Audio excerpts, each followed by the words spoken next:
Chers compagnons, chers compatriotes, chers Français, je vous présente tous mes vœux, les plus sincères et chaleureux, du fond de mon cœur.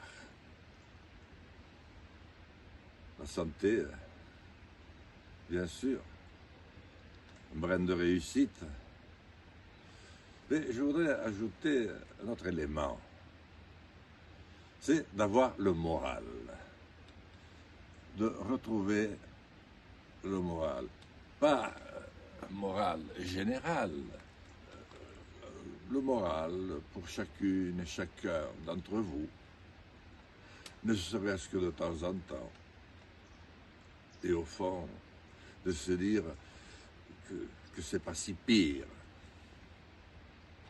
D'ailleurs, nous avons des traits de caractère résistants, la France authentique, qui sont devenus, hélas, uniques.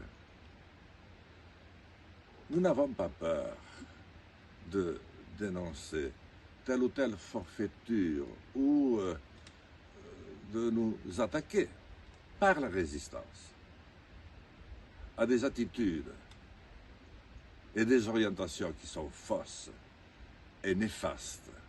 D'ailleurs, nous n'avons fait que ça. Nous sommes aussi dans la fraternité. Ah, vous me direz, la fraternité, les grands mots. Oui, mais la fraternité, c'est liberté, égalité, fraternité. C'est notre triptyque, celui qui nous a rendus universalistes. Oui, la fraternité.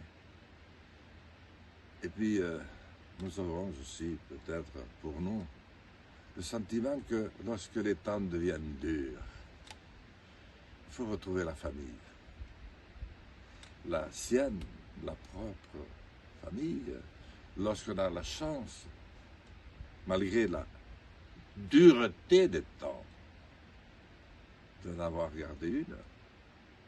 Et peut-être une famille de réflexion, de pensée, telle que celle que nous avons voulu créer à résistant, la France authentique, pour partager, pour s'écouter d'abord. Qui veut nous écouter? Et pour se donner du courage. Alors, à toutes et tous, oui, je vous souhaite tout simplement d'être nous-mêmes et de partager ce nous-mêmes avec beaucoup d'autres nous-mêmes.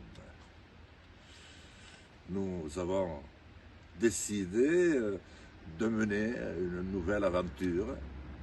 Nous avons toutes les raisons d'y arriver parce que précisément nous n'en avons aucune.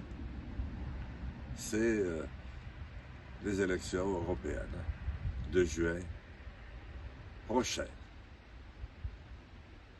Chers compatriotes, chers compagnons, j'ai besoin, nous avons besoin de vous.